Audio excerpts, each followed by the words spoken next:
नमस्कार स्वामी भक्त हो. तर गुरुचरित्रात परान्नदोष काय सांगितले आहे ते बघूया. गुरुचरित्रात परान्नदोष सांगितले आहे, त्यामुळे होणारे तोटे लक्षात घेऊन आपण परान्न टाळायला हवे. पण सध्या हे बऱ्याचदा शक्य होत नाही.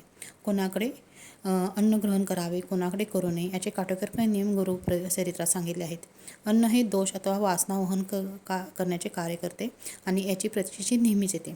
सांप्रत काळात परान्न हा भाग कोणी पाळत नसले तरी त्याचे दूरगामी परिणाम दिसून येतात. का असं सांगितलं असेल? कोणाकडे केवळ जेवण केल्याने असं काय तोटा किंवा नुकसान होतं? कैक उदाहरणे या बाबतीत देता येतील. नकारात्मक आणि सकारात्मक दोन्ही पण उदाहरणे आपण इथे बघूया. थोरल्या महाराजांच्या चरित्रात एक कथा आहे. ब्रह्मावतानास आप्पा खाडीकर नावाचा एक ब्राह्मण होता. त्याला एकदा रक्ताची हागवण सुरू झाली. तो फार अचानक आजारी पडला आणि त्याला अशक्तपणा येऊ लागला. त्यावेळी त्याच्या आईला कोणीतरी असा उपाय सांगितला की तुम्ही पंचपक्वान्ने तयार करून ते अन्न मुलावरून उतरून कोणास तरी खायला घाला, म्हणजे मुलगा बरा होईल. हे ऐकून आप्पाच्या आईने तसे अन्न आपल्या मुलावरून उतरून व्यंकटराव नावाच्या मनुष्यास जेवू घातले. त्याने आप्पाला बरे वाटले तर व्यंकटरावला तो आप्पांचा रोग जडला आणि तो दिवसेंदिवस अशक्त होऊ लागला. थोरले महाराज त्यावेळी ब्रह्मावतानास होते.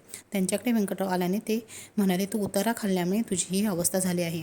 तू यातून बरा होशील असे दिसत नाही. यानंतर व्यंकटरावाने खूप औषधोपचार केले, पण स्वामी महाराजांनी एकदा सांगितले जे ते ब्रह्मवाक्य. शेवटी काही दिवसांनी त्याचे दम्याने देहावसन झाले, म्हणजे तो मृत्यू झाला. हा त्याचा झाला अन्नाचा नकारात्मक परिणाम.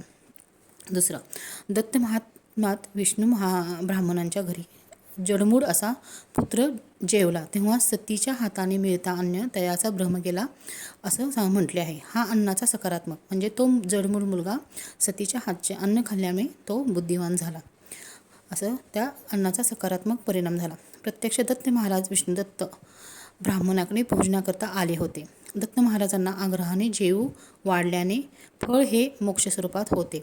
यापेक्षा अधिक कोणते फळ असेल? आलेल्या अतिथीला आनंदाने केलेले अन्नदान हे आपल्या पाप निष्कृतीकरिता उपयुक्त ठरते. हा झाला अन्नाचा सकारात्मक. म्हणजे आपण अन्न सेवन करताना कुठे अन्न सेवन करावे आणि कुठे नाही हे आपल्याला गुरुचरित्रात सांगितलेलं आहे.